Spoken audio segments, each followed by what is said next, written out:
Assalamualaikum warahmatullahi wabarakatuh. Selamat siang pemirsa, berjumpa kembali kita dalam Dialog Forum Kalbar pada siang hari ini bersama saya Patmi Cendramidi. Dan tema kita pada siang hari ini adalah mengenai deteksi dini, mitigasi dan penanggulangan bencana. Telah hadir di studio bersama saya dua orang narasumber yang tidak asing lagi ya. Sebelah saya perkenalkan terlebih dahulu ya Pak Daniel. Ya.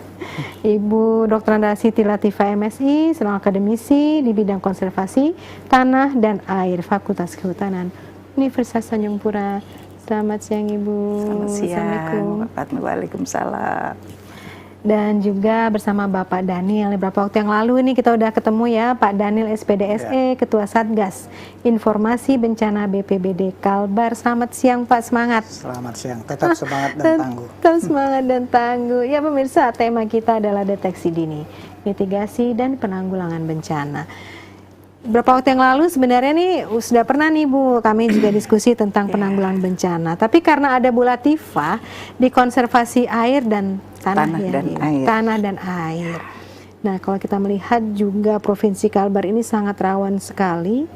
Berapa waktu yang lalu kalau tidak salah ya di Sintang ya Pak ya, Bu ya. Kan itu sampai benar-benar seperti mengubah suatu habitat ya seperti itu. Nah mungkin nanti kita akan lebih mendengar lagi dengan Ibu Latifah. Kita beri kesempatan dulu kepada Ibu Latifah, Pak Daniel. Bu Latifah, kita melihat dalam bentang alam di Provinsi Kalimantan Barat ini, sebetulnya sejauh mana kita perlu melakukan deteksi dini? Apakah menunggu ini ada sinyal-sinyal ke arah bahwa harus pada alarm? Atau bagaimana juga kita melakukan konservasi itu dengan perawatan-perawatannya? Silakan ya. Baik, terima kasih Pak Patmi. Jadi sebenarnya kalau untuk pencegahan, untuk mitigasi ya, untuk saat ini tuh sepertinya lebih ke masyarakatnya supaya paham dulu ya tentang kondisi alam yang memang kalau untuk Kalbar ini kan curah hujannya sangat tinggi ya, sangat tinggi di atas 3.500 rata-rata per tahunnya. Nah sebenarnya tidak perlu harus nunggu ada banjir dulu karena kita sudah masyarakatnya itu kan sebenarnya sudah kenal dengan kondisi sekitarnya gitu mungkin ya Pak ya. Hanya dengan cuaca yang lebih ekstrim untuk saat ini, itu yang perlu disikapi bagaimana caranya supaya jangan sampai terjadi juga ya. Kalau terjadi pasti. Iya, jangan sampai sudah terjadi hal-hal yang bersifat itu jadi supaya meminimalis ya mungkin akibat-akibat dari bencananya ini. Karena kalau bencana ini kan sebenarnya sudah terjadi terus ya. Berber itu ini. Kan bulannya katanya ya curah hujannya sangat tinggi ya. Nah, paling tidak kan mungkin karena kita sudah tahu ditambah lagi dengan pasang yang tinggi kalau di bulan-bulan berember seperti ini sampai Januari ya. Pasangnya sangat tinggi, bahkan ini hampir setiap pagi air di parit itu hampir rata ya dengan jalan, bahkan sudah mulai melimpah. Di dataran yang rendah ya Ibu. Mungkin ini yang perlu masyarakat lakukan itu mengamati ini saja supaya mengurangi risiko kerusakan dari kerugian dari mereka lah, terutama misalnya barang-barang elektronik ya, yang terutama itu. Kalau mau untuk yang jangka panjang mungkin ya dengan menaikkan lantai rumah mungkin seperti itu. Nah ini Bu, apakah masyarakat nih hal yang paling kecil misalnya nih kan sekarang nih rata-rata semuanya di paving ya, di paving mungkin masih ada untuk serapannya ya, semuanya di keramik ya, di tehel semuanya supaya tidak kotor. Tidak ada yang menggunakan cor gantung. Nah itu pengaruhnya signifikansinya seperti apa Ibu? Sebenarnya sangat-sangat signifikan ya. Jadi harus paling tidak adalah sepetak tanah misal seperti itu. Ya, terutama kita ini kan di daerah gambut ya. di daerah gambut. Di daerah gambut itu kan sebenarnya merupakan recharge area atau apa, daerah resapan air. Kalau zaman dulu seingat saya, hampir semua rumah itu pakai cor gantung. Jadi ada kolong ya, ada kolong di bawahnya itu kan ada kolong. Sehingga kalau ada air hujan, ada air pasang, airnya kan otomatis masuk ke kolong itu. Yeah. Nah kalau sekarang, saya sering ngomong sama teman-teman, sama anak-anak juga. Ini, ya itu kan sekarang rumah air itu sudah dipakai untuk rumah manusia. Karena mereka pakai cor padat, ya, pakai cor padat, sehingga air itu tidak ada tempat untuk mereka berjalan. Itu salah satunya. Untuk resapannya juga berkurang. Ya, jadi kan udah rumah air itu sudah dipakai untuk orang, jadinya airnya numpang lah. Kalau saya bilang biasa gitu, numpanglah di jalan orang, di rumah orang. Ya paling ya itu. Jadi sebenarnya yang paling perlu kita lakukan itu mengenali alam sekitar kita. Ya, jadi itu memahami dan mengenali sejauh mana sebetulnya alam itu juga membutuhkan satu kehidupan ya. Betul. Iya, jadinya ingat lagu Ebit GAD tentang bagaimana alam berbicara. Wah, Pak Daniel serius banget soalnya hari ini dengan media sudah berapa kali nanti dengan media hari ini ya? Sudah 2 kali pagi ini. Dan akan menyusul lagi nanti yang berikutnya. Iya Pak Daniel. Jadi kita supaya agak rileks nih, Pak Daniel kayaknya agak tegang. Tenang aja Pak. Jadi ini kita bicaranya nih agak ringan, tetapi sangat mendetil dan masyarakat memang harus tahu nih. Karena sekarang kan rumah-rumah yang minimalis ataupun rumah-rumah yang mungkin malah gaya Mediterranean ya, apalah model American townhouse dan sebagainya. Kalau kita lihat jadinya memang berkurang nih Pak Daniel. Nah dari Satgas nih sendiri apakah nih sudah menggandeng ataupun sejauh ini seperti apa nih menggandeng dari unsur masyarakat? Menyampaikan hal yang kecil di halaman rumah kita sebetulnya membutuhkan ruangan juga bagi air untuk dia bisa hidup sebagaimana yang dikatakan Ibu logika yang sederhana. Jadi menumpang di jalan-jalan, di jalan raya ya Ibu ya. Oke Pak Daniel. Baik, jadi memang kalau kita bicara mitigasi ini, ada 3 hal yang memang harus kita perhatikan kalau kita bicara mitigasi, itu mengenai pelaksanaan penataan ruang. Kemudian yang kedua pengaturan pembangunan infrastruktur termasuk tata bangunannya, dan yang ketiga itu penyelenggaraan pendidikan dan penyuluhan kepada masyarakat. Nah, kalau bicara dalam perspektif kebencanaan, kita ini kan ada 3 tahapan ya, ada pra bencana, tanggap darurat, dan pasca bencana. Nah, mitigasi ini sebetulnya pada bagian pra bencana. Nah, yang menjadi persoalan memang sekarang, khusus kami di pemerintah provinsi sudah melakukan kegiatan-kegiatan pra bencana, antara lain penyelenggaraan pendidikan, penyuluhan kepada masyarakat. Bagaimana agar masyarakat ini tidak terdampak bencana banjir.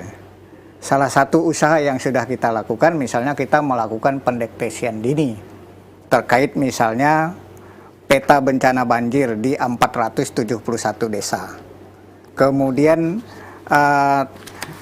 tanah longsor di Kalimantan Barat, ini hasil deteksi kita misalnya, ada 173 desa atau kelurahan yang termasuk kelas rawan tinggi, itu tanah longsor dari 2007 desa. Dari resiko-resiko itu nih Pak, sambil nanti dilanjutkan lagi, apakah kemudian sudah ada upaya-upaya untuk penanggulangannya? Nah, ini yang saya katakan tadi, memang pemerintah dengan dunia usaha. Sekarang kan yang menjadi persoalan sebetulnya rumah-rumah penduduk ini, kalau rumah yang masih bersifat tradisional, istilah saya ya zaman-zaman dulu, seperti yang Ibu sampaikan tadi, itu masih rumah gantung ya, ada serapan air.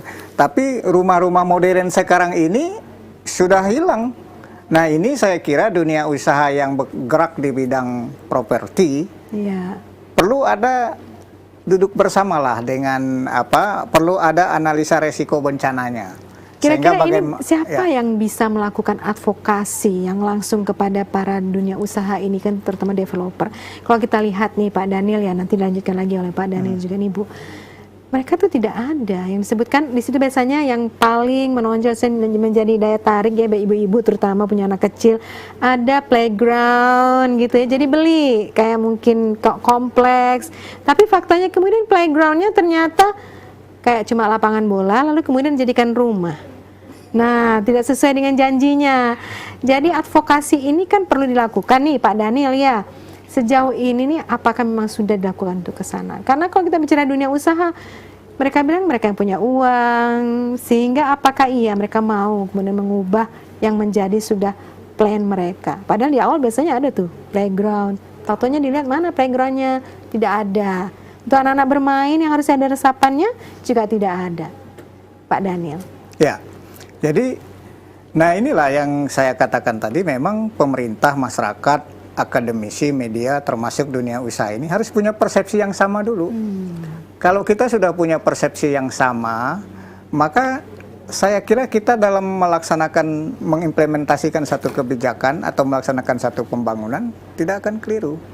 Yang membuat masalah sekarang persepsi kita berbeda satu dengan yang lain, ya. Nah, dan ini juga masyarakat memang perlu diedukasi, karena terus terang saja ini masyarakat juga lebih senang sekarang memiliki rumah yang cor padat. Ya, Ya kan? Iya, rata-rata cor padat. Cor padat. Ya, apakah itu lebih murah atau apa tidak tahu, tetapi itu dari sisi analisis resiko bencana sangat beresiko, karena mau membuang saluran limbah rumah tangga saja sulit, ya, sulit sekarang. Nah, ini saya kira jadi solusinya adalah bagaimana kita punya persepsi yang sama. Mengenali ancaman bencana ini bagi masyarakat itu sangat penting. Ini kan salah satu ancaman sebenarnya. Sudah ada belum dilakukan untuk koordinasi ini Pak Daniel? Kan kalau kita bicara soal bagaimana deteksi dini sudah dilakukan ya, deteksi ini kan. Ternyata tadi hal-hal yang paling simple ada di sekitar kita tidak bisa terlaksana karena misleading tadi, pemahaman yang mungkin belum tepat adanya. Ya. Nah, sementara kan ini sudah harus segera nih.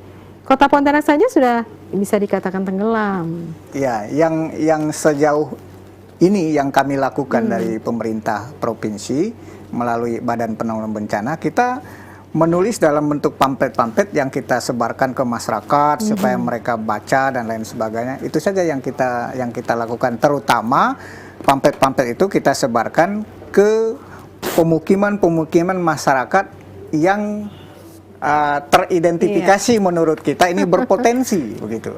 Iya, Ibu Latifah, tapi masyarakat ini menurut Ibu ya sejauh ini apakah memang sudah mempunyai pemahaman yang cukup tadi ketika alam perlu juga hidup sebagaimana mestinya, atau seperti apa ini ya kira-kira hal-hal yang membuat menjadi hambatan?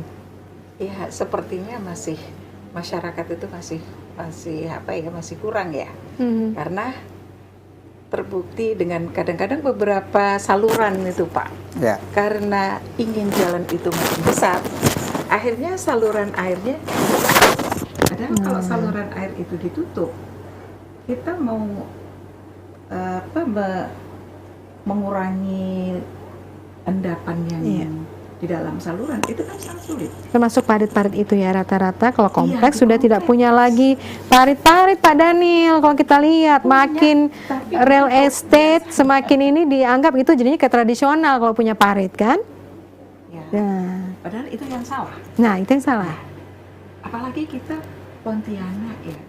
Seingat saya itu dulu pernah ada slogan Pontianak itu seperti Amsterdamnya Indonesia. Tahun 50 ya katanya Bu ya, Ya. saya pernah dengar.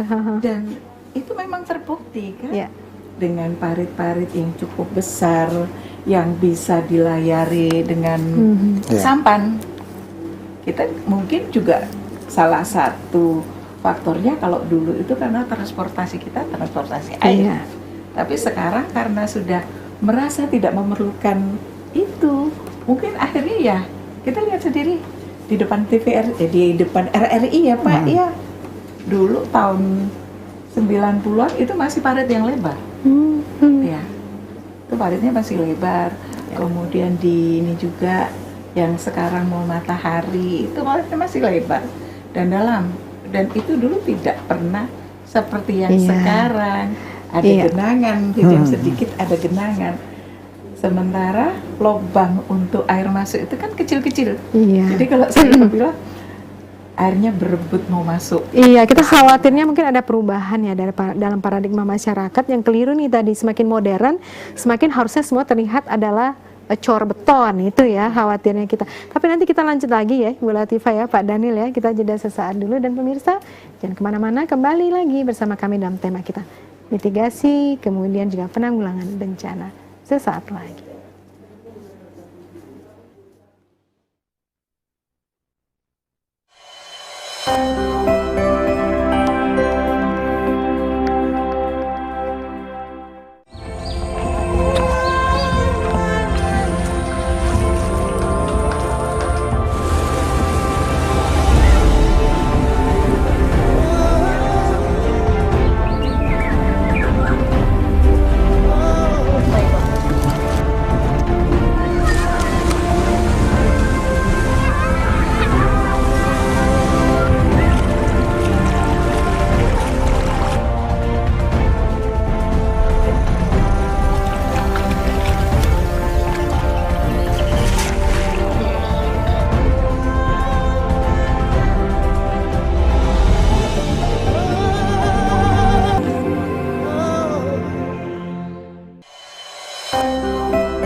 Ya pemirsa, kembali lagi bersama kami, dan tema kita masih tentang deteksi dini, mitigasi, dan juga penanggulangan bencana bersama Ibu Latifah dan juga Pak Daniel. Nah, kita masih ngebahas nih mengenai bagaimana terutama deteksi dini tadi. Tapi kita kembali lagi sedikit nih Pak, mengenai bagaimana berapa desa tadi itu yang dipetakan dan mengandung unsur kerawanan ya. Lebih dari 200 ya Pak tadi. Ya. Jadi kalau desa potensi banjir itu di Kalimantan Barat ada 471. Itu luar biasa itu. Ya. Kemudian sebarannya seperti apa? Nah, sebarannya ini di masing-masing kabupaten itu memang yang paling banyak itu di Kapuas Hulu.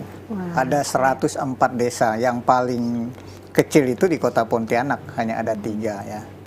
Nah, terkait dengan desa yang sudah kita petakan ini, memang kita sudah membentuk yang namanya kelompok masyarakat ya, peduli bencana. Itu di Kalimantan Barat ini sudah terbentuk 102 kelompok masyarakat. Seberapa intensif mereka diberikan pengarahan, pemahaman? Karena memang ini terkait dengan anggaran ya, terkait dengan anggaran. Ini kepala desanya ya? Ya, di tingkat desa. Jadi ini ketua kelompoknya ini langsung kepala desa. Nah, sebenarnya kan pembentukan kelompok masyarakat ini hanya sebagai stimulan saja sebetulnya. Kita berharap desa itu sendiri secara mandiri ya. Pokmas ini kan semacam wadah saja, Bu. Semacam wadah, tetapi isinya wadah ini harus datang dari desa itu sendiri. Nah, apalagi sekarang desa, ada istilah desa mandiri, desa ini, salah satu indikatornya kan dia harus tangguh bencana begitu. Benar sekali, dan ini juga berkaitan juga dengan ketahanan pangan sebenarnya, sehingga bagaimana mereka bisa aktif. Bu Latifah, kalau kita melihat bahwa apa yang sudah dilakukan tadi, tapi persoalannya kan masyarakat ini belum tentu punya tadi ya, pemahaman yang sama, bahkan mungkin misleading dalam memahami konsep ekosistem itu sendiri. Seperti apa Ibu Latifah? Kalau pengertian ya, mungkin tidak juga, karena kita ini mempunyai kebijakan lokal ya. Itu setiap masyarakat itu punya seperti itu. Dari Bu, mulai, kalau kita melihat kan local wisdom ya, semakin ke daerah, apalagi di hulu ya Pak ya, mereka kan ada semacam budaya adat. Betul. Dan budaya adat ini luar biasa loh. Mereka bagaimana menjaga keseimbangan. Ya. Jangan jauh-jauh ke Bali ya. Kita lihat di masyarakat adat Dayak, Melayu, juga Tionghoa dan yang lainnya. Dan mereka yang terutama mengandalkan hutan. Betul. Mereka mempunyai kebijakan yang luar biasa sebenarnya. Tapi apa menjadi akar permasalahannya? Mungkin karena pola pikir yang berubah ya, sudah berubah dengan makin majunya teknologi. Kadang-kadang masuknya teknologi ini tidak diimbangi dengan pemahaman yang ini tadi, sehingga kadang-kadang mereka punya gini, wah kalau yang seperti di sana itu kok kayaknya bagus ya, termasuklah untuk pembuatan rumah segala macam salah satunya. Padahal kan nenek moyang kita itu sebenarnya membuat hunian untuk kita sendiri. Itu kan disesuaikan dengan kondisi lokal. Iya, kita sebenarnya khawatirnya seperti mungkin itu ini juga ya Bu ya Pak Daniel ya, modernisasi menjadi westernisasi. Iya. Mereka kemudian membangun dengan rumah-rumah yang beton yang tidak lagi memikirkan bagaimana sebenarnya ekosistem itu membutuhkan juga ruang-ruang. Pak Daniel tapi katanya kan mau akan jalan-jalan ya, maksudnya studi lingkungan ya. Nanti studi bagaimana penanggulangan bencana. Berarti tadi sudah disampaikan oleh Ibu ke Amsterdam tuh Pak. Amsterdam ya, wilayahnya air. Betul, di bawah malah. Di bawah laut. di bawah permukaan laut ya Ibu ya. Bagaimana Iya. bisa kemudian mereka hidup dengan dam ya, tanggul-tanggul. Ya. Nah, Pak Daniel, ini satu PR besar tentu saja.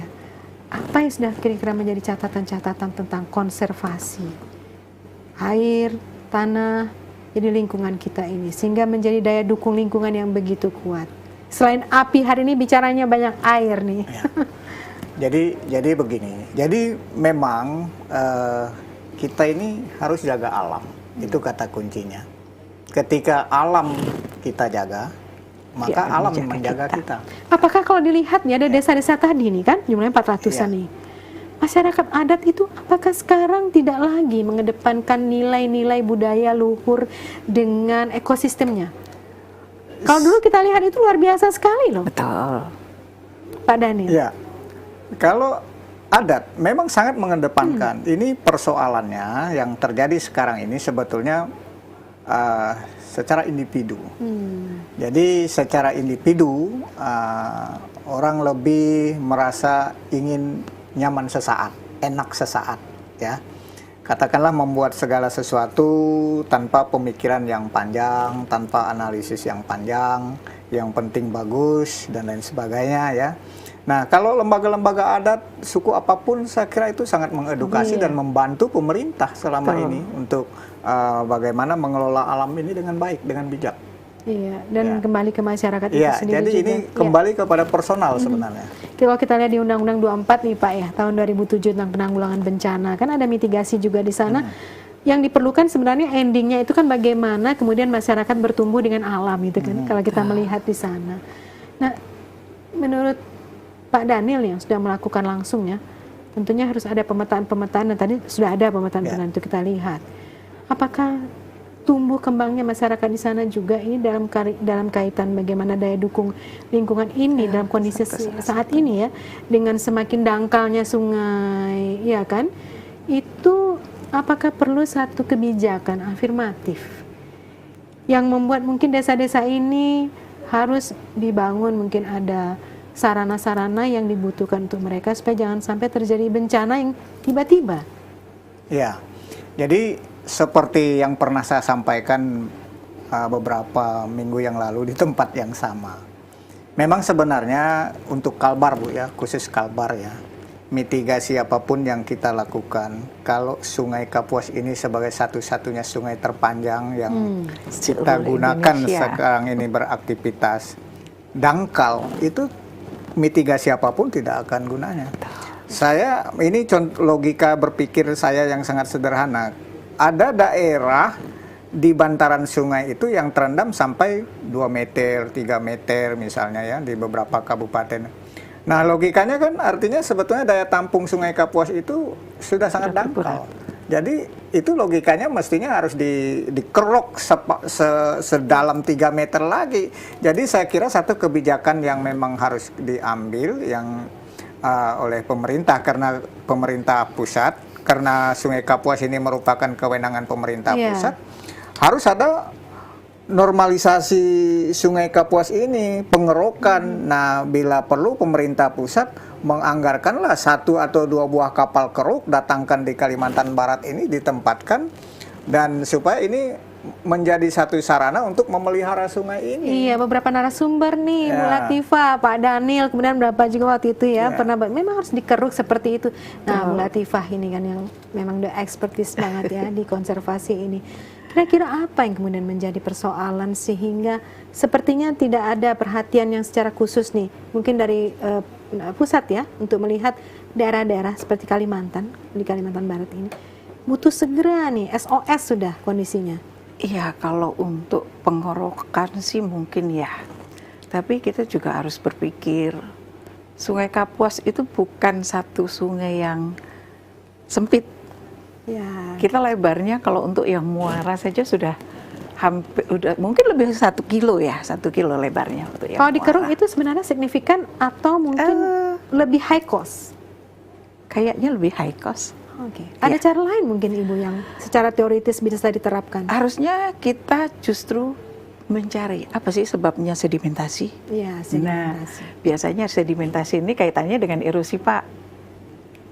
Dan memang kalau kita lihat dari bentangan lahan yang kosong itu kita cukup cukup besar sekali. Kemarin kalau kita lihat dari tentang das yang memang rusak. Ya.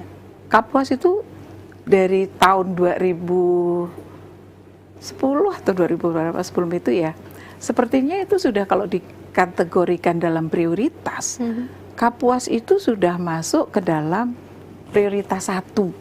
Artinya sudah perlu harus segera.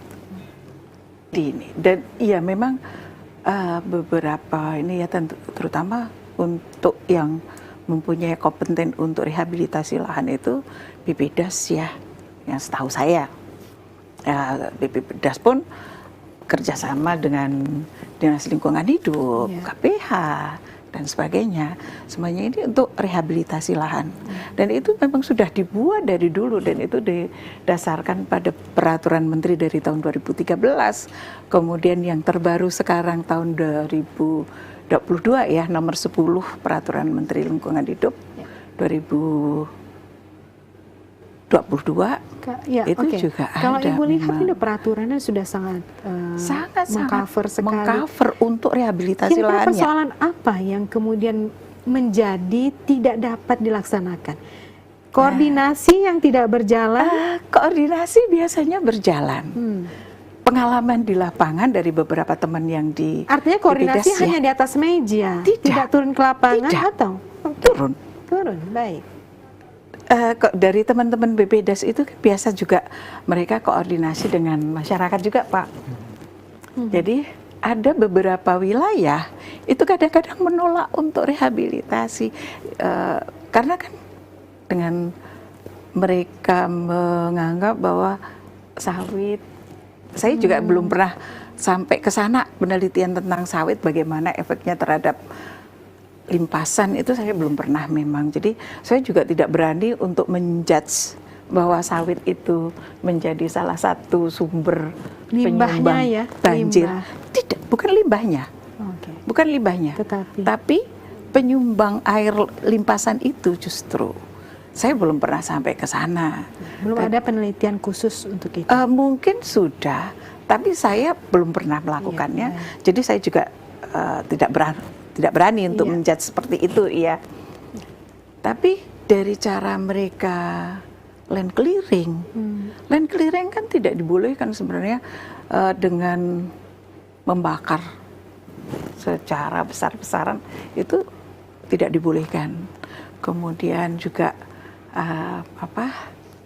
kalau dari penelitian yang cukup kecil ya saya itu, sawit itu kan biasanya menggunakan pupuk kimia. Nah, salah satu kelemahan pupuk kimia itu dia itu memadatkan tanah. Nah, kalau tanahnya sudah padat, rongga-rongganya juga itu salah satunya. Dan biasanya konflik di masyarakat itu di situ, Pak. Jadi mereka merasa ini punya lahan mereka, mau dibuka untuk yang lain, tidak direvegetasi kembali. Padahal revegetasi itu kan biasanya BPD juga memberikan alternatif yang biasanya juga untuk bisa untuk masyarakat, bisa menguntungkan masyarakat juga. Nah, masukan yang juga memang sangat bermanfaat nih, Pak Daniel, ya, dalam hal ini bagaimana ternyata akar juga persoalannya makin terkuak juga. Tentang bagaimana masyarakat kemudian adanya berarti keengganan ya Bu ya, untuk dimasukin mungkin berbagai kebijakan. Pak Daniel, jadi kalau kita sudah melihat seperti ini, apalagi dengan desa-desa yang kemudian punya potensi tadi, kita katakan, jangan saja desa ya, kuota saja sebagai barometernya Provinsi Kalimantan Barat ini sudah sangat terimbas sekali. Hujan 5 jam, udah pasti banjir. Ya. Ya. Jadi begini, jadi memang kami di BPBD Provinsi Kalimantan Barat ini memang sebetulnya tupoksinya kan penanganan dampak ya. Iya. Nah, tetapi persoalan misalnya faktor-faktor yang menyebabkan sungai ini mendangkal dan lain-lain, tentu ini ada instansi-instansi teknis lah yang punya kompetensi untuk koordinasi melihatnya. ini nampaknya Pak Daniel ini perlu lebih intens. Kalau kita bicara koordinasi ini kita jalan terus koordinasi ini. Jadi koordinasi ini bukan hanya di. Apakah kebijakan yang belum afirmatif? Nah, ini juga yang saya tidak bisa mengatakan seperti itu. Iya, hasil dari koordinasi itu apakah kemudian berdampak pada penggunaan anggaran, Pak Daniel? Yang jelas, koordinasi tetap kita lakukan. Memang bagaimanapun nanti kebijakan ini perlu didukung dengan anggaran. Nah, saya kira kalaupun sekarang ini apa yang sudah menjadi kebijakan pemerintah kemudian tidak dapat dilakukan sebagaimana harapan kita, ini pasti persoalannya di anggaran. Ya, di anggaran yang terbatas. Nah, kemudian terkait ada penolakan-penolakan, memang ini selalu kita jumpai di lapangan. Iya, betul. Nah, ini yang biasanya kami dari pemerintah provinsi, dalam hal ini BPBD, menggandeng masyarakat adat dari berbagai suku bagaimana mengedukasi masyarakat, ya, sehingga dia bisa menerima kebijakan pemerintah. Betul. Ya kan? Seperti contoh sekarang, berapa rumah penduduk yang ada di bantaran Sungai Kapuas misalnya, seperti di Kabupaten Sintang, di Kabupaten Sekadau. Nah, persoalannya ketika sungai ini akan kita lakukan katakanlah normalisasi, akan berpengaruh atau tidak terhadap mereka yang tinggal di bantaran sungai. Nah, ini juga memang perlu ada pendekatan-pendekatan. Nah, pendekatan ini kalau dari pihak pemerintah provinsi sudah lama kita lakukan, memberikan pemahaman, ancaman bahwa mereka ini berada di dalam ancaman. Nah, dan mereka belum aware soal itu. Tapi nanti kita akan bicara juga soal anggaran nih Pak. Padahal kalau kita lihat di mitigasi dampak itu ya, ada dana kontingensi dan berbagai dari alokasi dana APBN juga. Tapi mungkin apakah bagaimana menjadi satu persoalan sehingga adanya kesulitan untuk menggunakan dana tersebut. Kalau kita melihat di undang-undang itu Pak, ada berbagai alokasi dana yang bisa digunakan. Apakah ada kesulitan-kesulitan untuk mencairkan dana tersebut? Ataukah mungkin ada harus kategori-kategori tertentu sehingga baru bisa digelontorkan? Tapi nanti Pak, kita akan jawab ini setelah jeda berikut ini. Dan pemirsa jangan kemana-mana, masih dalam deteksi dini, mitigasi, dan penanggulangan bencana. Sesaat lagi.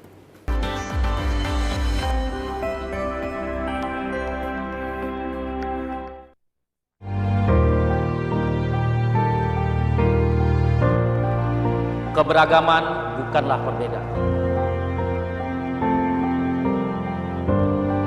Keberagaman menjadi kekuatan.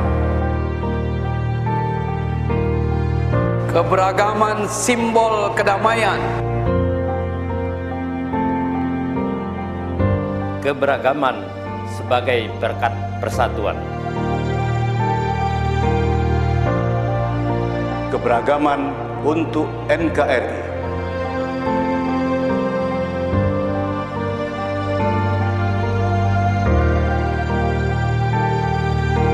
Kita kuat karena keberagaman.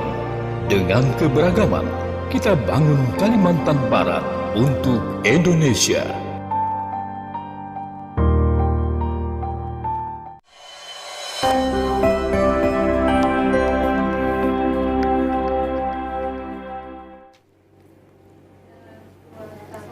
Ya, pemirsa, berjumpa kembali kita dan masih dalam diskusi kita pada siang hari ini. Temanya adalah tentang mitigasi dan juga penanggulangan bencana. Deteksi dini ya Ibu ya. Kita kembali lagi nih, bagaimana kemudian langkah-langkah yang harus dilakukan dengan segera agar jangan sampai terjadi banjir, tanah longsor, yang mana Kalbar ini sekarang sudah tidak lagi bisa terhindar. Tanah longsor juga terjadi. Banjir juga luar biasa, apalagi titik api ya Pak ya, titik panas seperti itu. Ini Pak Daniel yang sudah menjadi afirmatif ini untuk dilaksanakan langkah-langkahnya. Ya, memang bencana di Kalbar ini, kalau istilah saya itu kita ini hampir menjadi supermarketnya bencana ya. Ya. Semuanya ada. Nah, oleh karena itu tentu pemerintah provinsi melalui BPBD sekarang yang kita lakukan adalah bagaimana sebenarnya mengedukasi masyarakat untuk mengenali ancaman-ancaman bencana yang ada di sekitarnya. Sebab kita berpendapat kalau masyarakat mengenali ancaman, maka dia akan siaga untuk menghadapi ancaman tersebut. Nah, persoalan edukasi ini tentu kemampuan terbatas dari pemerintah untuk melakukannya. Misalnya berupa sosialisasi. Nah, inilah beberapa kelompok-kelompok masyarakat, kelompok-kelompok adat yang kita coba gandeng untuk bagaimana mengedukasi masyarakat di daerah masing-masing. Ya, ini sudah dilaksanakan dan in progress ya. Iya. Apalagi dengan Satgas nih, kan Pak Daniel sekarang nih sebagai person baru yang in charge bekerja langsung di isu BPBD. Betul.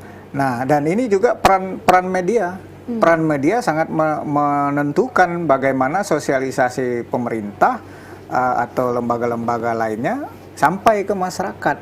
Nah, ini oleh karena itu saya kira TPRI ini satu media yang sangat strategis ya, yang memberikan edukasi kepada masyarakat.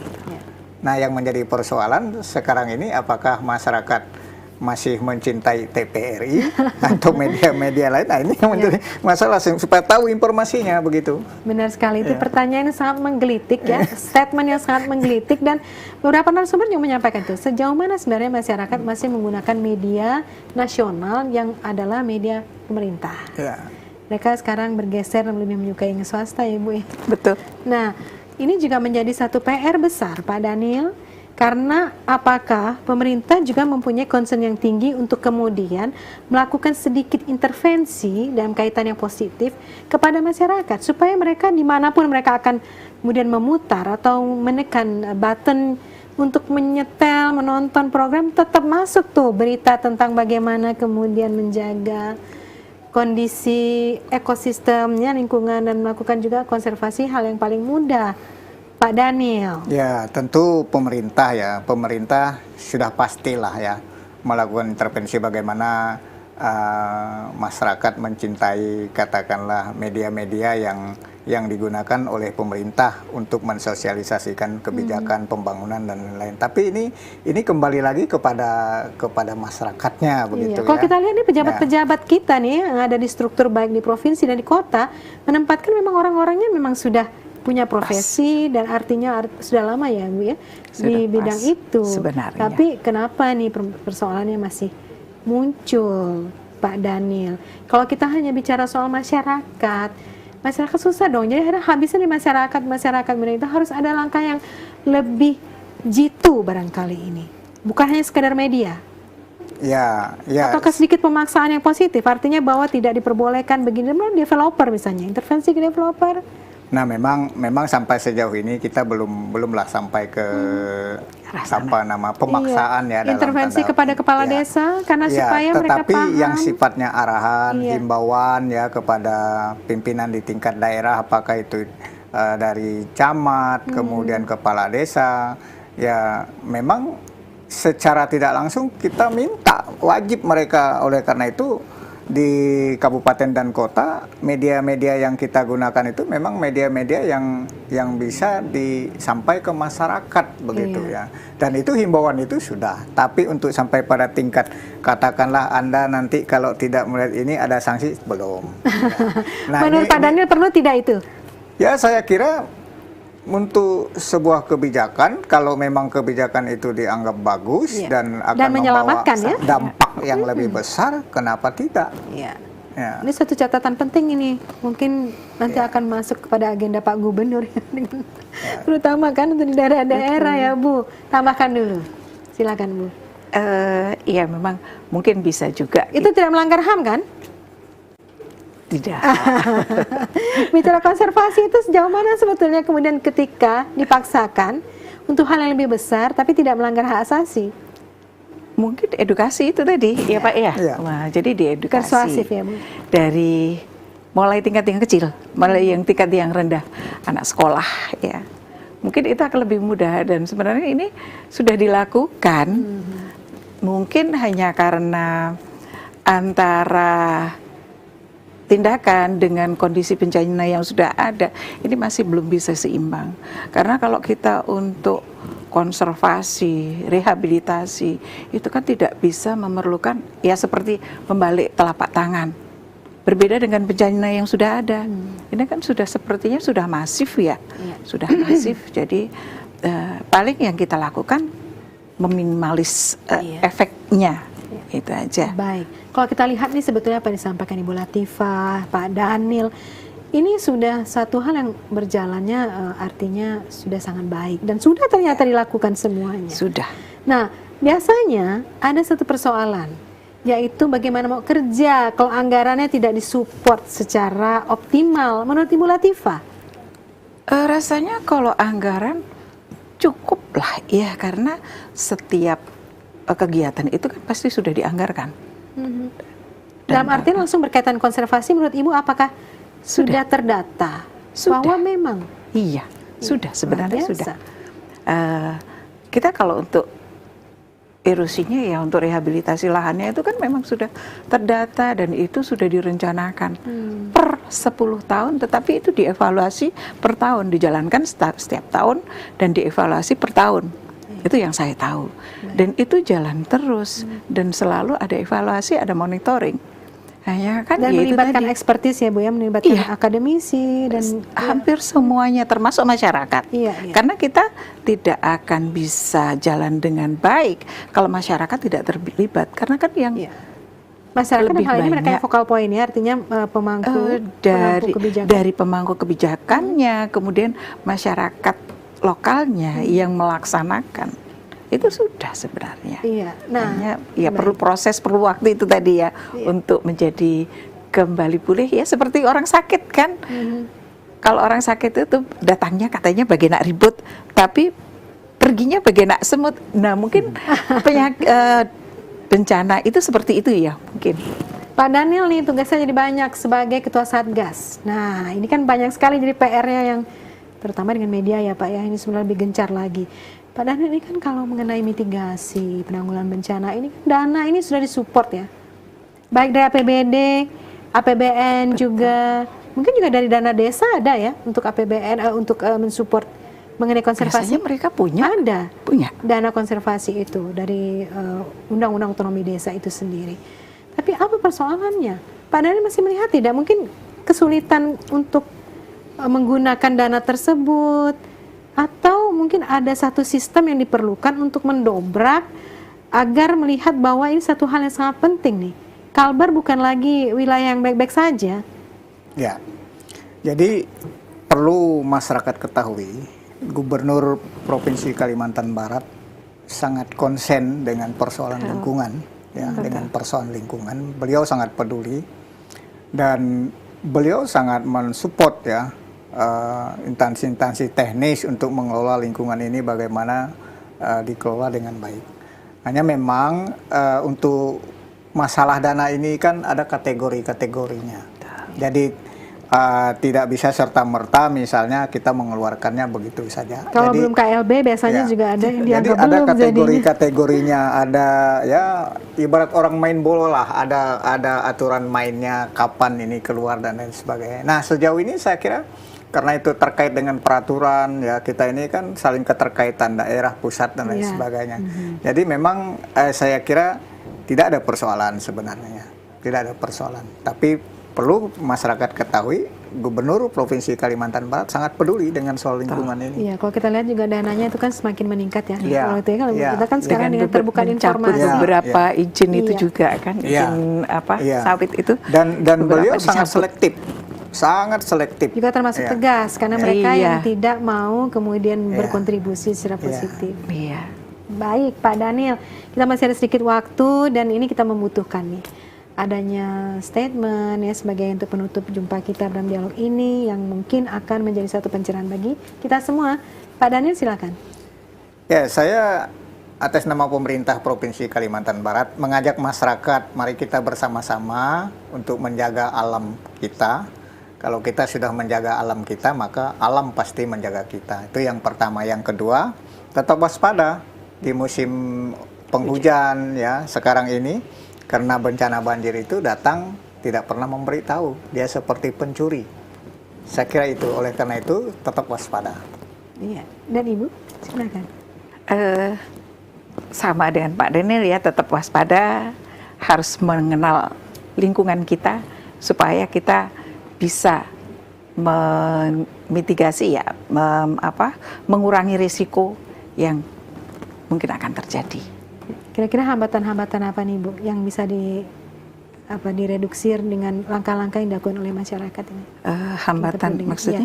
Yang hambatan, masyarakat bisa lakukan supaya jangan sampai adanya hambatan yang terjadi di kalangan masyarakat sendiri. Mungkin perlu dibentuk grup-grup atau seperti apa? Kalau grup-grup Di RT sepertinya, mungkin, ya, RT, grup-grup sepertinya kelembagaan-kelembagaan yang itu sudah cukup. Hanya ya mungkin kita perlu menyadari lingkungan kita bahwa tidak semuanya yang rumah itu sebaiknya tidak semuanya disemen. Adalah tempat-tempat kecil ya, entah dengan biopuri atau dengan ditanami rumput, itu perlu. Jadi kita mulai dari diri kita, dari rumah kita. Sama seperti kalau di rumah itu saya cuma bilang, nggak usah disemen semuanya, mungkin paving block, jadi ada tempat-tempat untuk resapan air, itu mungkin ini. Jadi jangan semuanya disemen kalau punya rumah. Iya. Gitu aja. Dan pesan pavingnya saya. juga diyakinkan bahwa di antara Ada, celahnya itu tetap. ada ya. Iya. Serapan. Biasanya kan kena semen juga itu, jadi sehingga Iya. tidak bisa masuk. Baik, ada lagi tidak ingin ditambahkan? Pak Daniel, Ibu Latifah sebelum kita mengakhiri. Cukup. Baik, ya semuanya sebetulnya sudah bekerja dengan baik. Instansi masyarakat dan fokus-fokus grup lainnya ya, Pak Daniel dan Ibu Latifah. Dan kita mengharapkan in progress ini akan berjalan sebagaimana mestinya. Di mana bulan-bulan yang berbernya ini kita berharap tidak ada lagi bencana yang kemudian muncul. Dan semoga ke depan ini juga peningkatan anggaran bagaimana Pak Daniel? Akan ada ini? Ini kan sudah bulan November ya? Ya. Pasti sudah diajukan. Tentu nanti soal anggaran ini khusus di kami ya, itu ada bidang yang membidangi. Sampai sejauh ini saya belum mendapat informasi. Iya, dan tentunya pasti masyarakat juga menginginkan. Dan itu tetap bisa diklik di webnya provinsi. Betul. Berapa jumlah anggaran yang kemudian semakin meningkat dari tahun ke tahun. Ya. Dan mungkin penelitian Ibu Latifah ke depan untuk tahun yang akan datang ini? Kebetulan kalau saya ini penelitiannya cuma di sekitar Pontianak saja ya. Kemarin tentang perubahan tutupan lahan, jadi pengurangan vegetasi bagaimana. Kemudian ada kemarin satu mahasiswa yang kebetulan bimbingan saya juga, itu saya suruh melihat bagaimana sih untuk banjirnya. Hanya baru untuk Pontianak Selatan. Baik. Jadi memang dari tahun 2010, 2015, kemudian 2021, yang terakhir kemarin di penelitian, itu memang luasan wilayah banjirnya itu makin bertambah. Iya, dan nanti kita akan mendengar lagi update informasi ini ya dari hasil kajian-kajian yang dilakukan. Ya pemirsa, dialog kita ada satu hal yang penting. Meyakinkan bahwa masyarakat mempunyai kepedulian yang sangat tinggi terhadap bagaimana daya dukung lingkungan mereka menggunakan lingkungan yang ada. Yang paling menarik adalah ternyata tolong siapkan juga lahan yang kecil.